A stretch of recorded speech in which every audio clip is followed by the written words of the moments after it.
Good morning to all of you. You all students of class 8. Today our chapter is changed. Uh, I'd like to start the new chapter, Understanding Quadrilateral.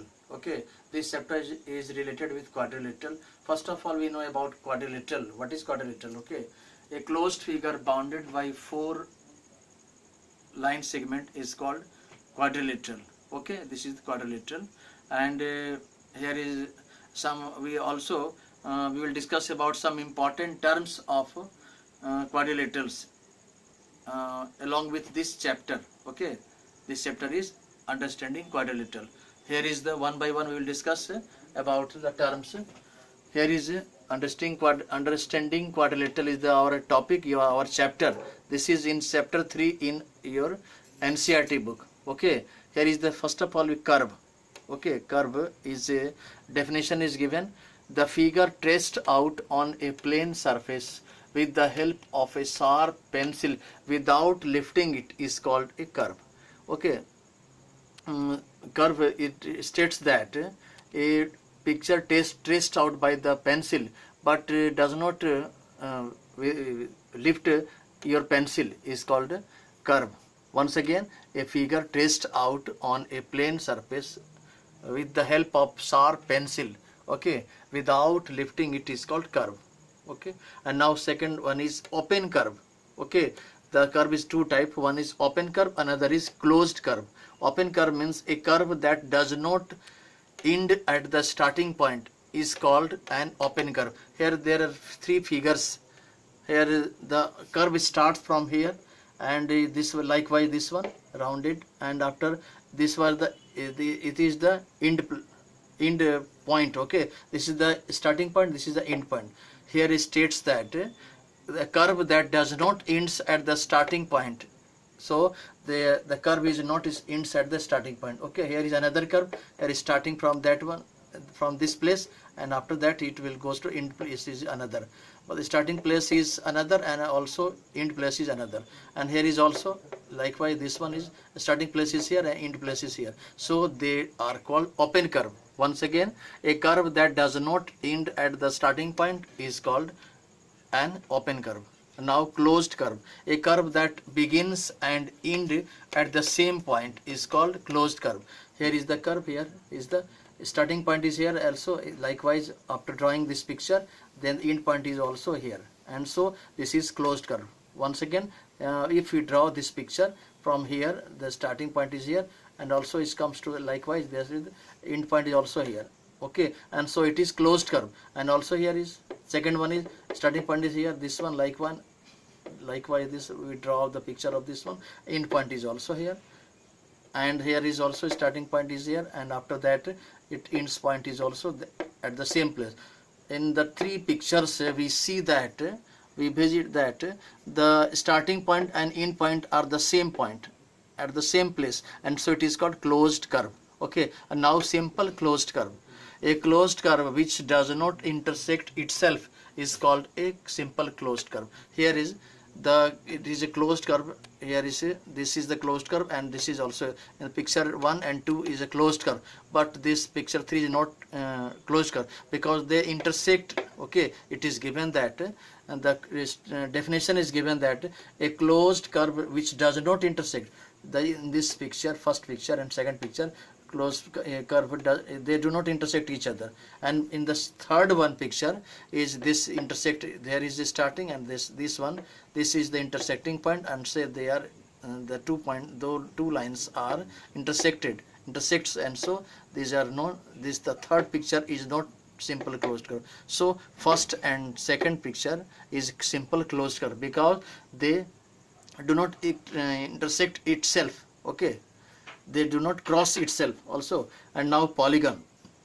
a simple closed curve made up of only line segment is called a polygon. Okay, a simple closed curve that is made up of only line. In other way, we will say that a closed figure bounded by line segment is called polygon.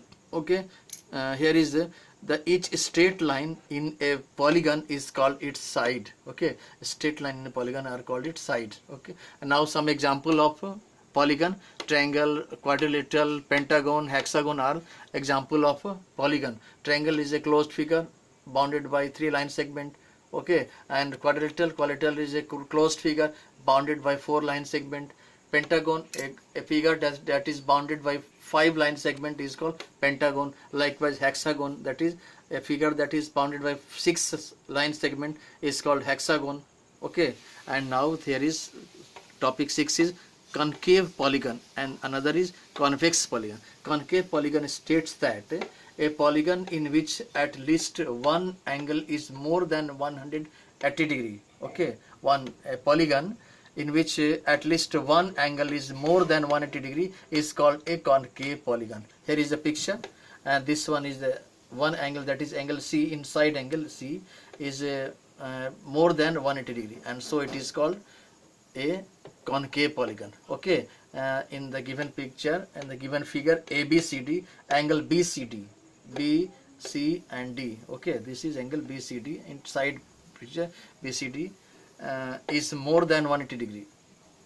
It is more than 180 degree, so it is called a concave polygon, okay. This angle BCD is more than 180 degree, and so it is called a concave polygon. Another is, and last one is convex polygon.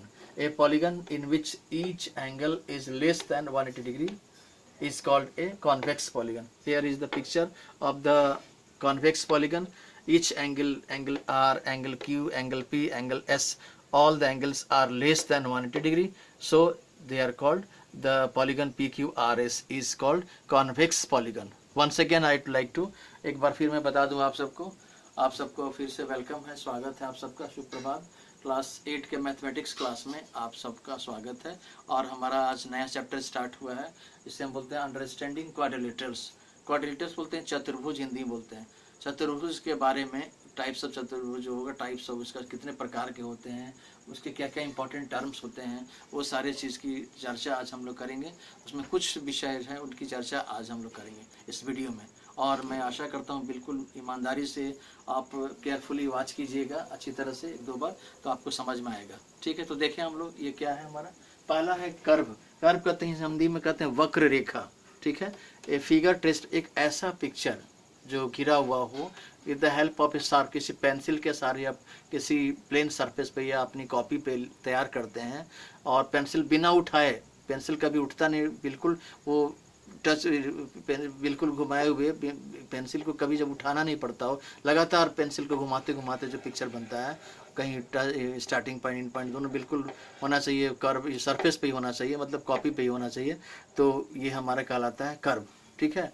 अब देखेंगे ये भी मेरा एक curve है, देखिए ऐसे घुमा रहे हैं, ऐसे पेंसिल को ऐसे घुमा रहे हैं, लेकिन पेंसिल कभी उठाया नहीं, हम उठाना नहीं पड़ रहा है। इसमें भी देखिएगा ऐसे पिक्चर ड्रॉ करेंगे, पेंसिल को उठाना नहीं पड़ रहा है, यहाँ भी पेंसिल ऐसे ड्रॉ करेंगे, पेंसिल को उठाना नहीं पड़ेगा, तो ये हमारा कर्व हो गया। इस तरह से पिक्चर को हम कर्व कहेंगे, ठीक है। वक्र रेखा हिंदी में कहते हैं हम लोग। दूसरा ओपन कर्व।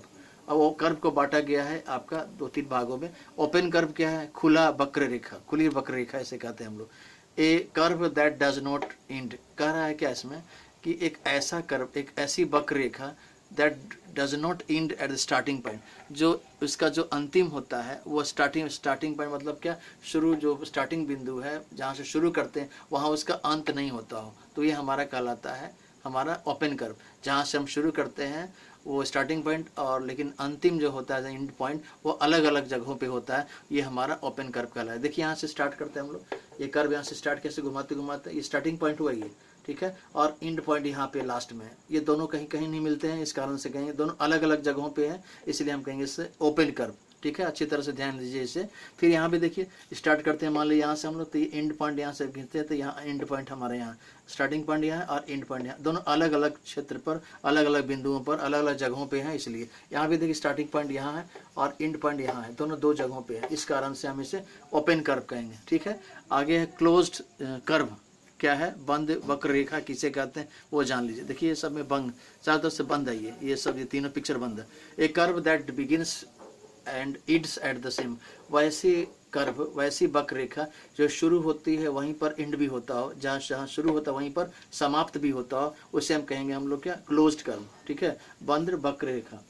तो देखिए यहाँ से स्टार्ट होता है, ये ऐसे ले जाते हैं, इसको घुमाते हैं ऐसे करते करते, और फिर यहीं पे एंड होता है। इस यहीं पर समाप्त, जहाँ से स्टार्ट होता है प्रारंभ होता है वहीं पे अंत होता है, इसलिए इसे हम क्लोज्ड कर्व कहेंगे। यहाँ देखिए इस पिक्चर में भी यहाँ से स्टार्ट करें, ऐसे ऐसे करते हैं हम लोग, तो यहाँ पे एंड होता है, वहीं पे जाके जहाँ से शुरू हो वहीं पे समाप्त होता है, इस कारण से इसे हम कहेंगे क्लोज्ड कर्व। ये तीसरा देखिए, इसमें भी ऐसे ही होगा, देखेंगे यहाँ इस तरह घूमेगा अंत में, ये हमारा स्टार्टिंग पॉइंट और एंड पॉइंट दोनों एक ही जगह होता हो, इस कारण से ये हम क्लोज्ड कर्व कहेंगे। आगे सिंपल क्लोज्ड कर्व देखिए क्या है इसमें। एक क्लोज्ड कर्व एक ऐसी वक्र रेखा which does not intersect itself, जो अपने आप को नहीं काटती हो, उसे हम कहते हैं सिंपल क्लोज कर्व। देखिए पिक्चर में पहला और दूसरा, ये सिंपल क्लोज कर्व है। देखिए यहाँ से स्टार्ट करते हैं, यहाँ पे ये कभी भी स्टार्ट होता है, कभी भी रेखा एक दूसरे को कटता नहीं है, एक दूसरे को क्रॉस नहीं करता, इसलिए कहेंगे इसको सिंपल। यहाँ पे देखिए यहाँ से स्टार्ट होता है, ये कहीं एक दूसरे को काटता नहीं, लेकिन ये तीसरा पिक्चर है, ये सिंपल क्लोज कर्व नहीं हो, क्योंकि देखिए यहाँ पे ये दो रेखा यहाँ कट जाता है, यहाँ क्रॉस होता है, यहाँ पे इंटरसेक्ट करता है, इस कारण से ये कहेंगे इसे। तो इसमें पिक्चर में क्लोज कर्व में ये पिक्चर 1 और पिक्चर 2 जो हमारा ये क्लोज्ड का, ये सिंपल क्लोज्ड कर्व का एक एग्जांपल हो गया, और ये सिंपल क्लोज कर्व नहीं हुआ। तीसरा हमारा सिंपल क्लोज कर्व नहीं हुआ, क्योंकि एक दूसरे को ये दो लाइन इंटरसेक्ट करते हैं, एक दूसरे को काटता है, इस कारण से। तो ये दोनों बिंदु हैं, ये दोनों पिक्चर है, चित्र है, ये कहलाएगा हमारा एग्जाम्पल, उदाहरण हो गया आपका सिंपल क्लोज्ड कर्व का। ठीक है, इसलिए हमने लिखा भी यहाँ पे कि फिगर 1, 2, ये जो क्लोज्ड कर्व का जो फिगर 1, 2 है, ये हमारा सिंपल क्लोज्ड कर्व है। अब पॉलीगन में आइए, पॉलीगन कहते हैं, बहुभुज कहते हैं हम लोग। ठीक है, a simple closed curve made up of only line segment, किसी लाइन सेगमेंट से भी क्षेत्र भुजाओं से घिरा हुआ रहता है, कोई ऐसा बंद चित्र जो, और जो ये कह रहा है क्लोज्ड कर्व मतलब रेखाएं, जैसी कुछ रेखाओं से घिरे हुए चित्र को, बंद चित्र को हम कहते हैं क्या, पॉलीगन कहते हैं। आप ऐसे भी कह सकते हैं कि एक ऐसा चित्र जो कई भुजाओं से घिरा हुआ हो, उसे हम पॉलीगन कहते हैं या बहुभुज कहते हैं।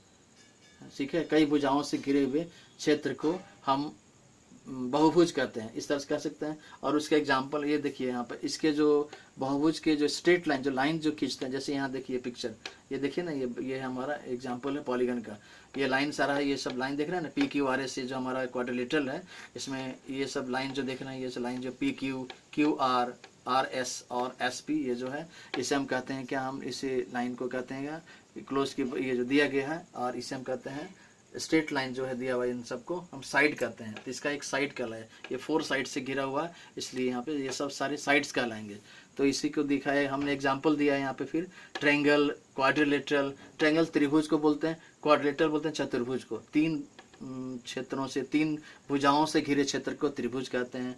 क्वाड्रिलेटरल 4 भुजाओं से घिरे क्षेत्र को चतुर्भुज कहते हैं, क्वाड्रिलेटरल को। पेंटागोन कहते हैं, पंचभुज कहते हैं, 5 भुजाओं से घिरे हुए क्षेत्र को पेंटागोन। उस तरह से हेक्सागोन, 6 भुजाओं से घिरे हुए क्षेत्र को हेक्सागोन, इस तरह कहेंगे हम लोग।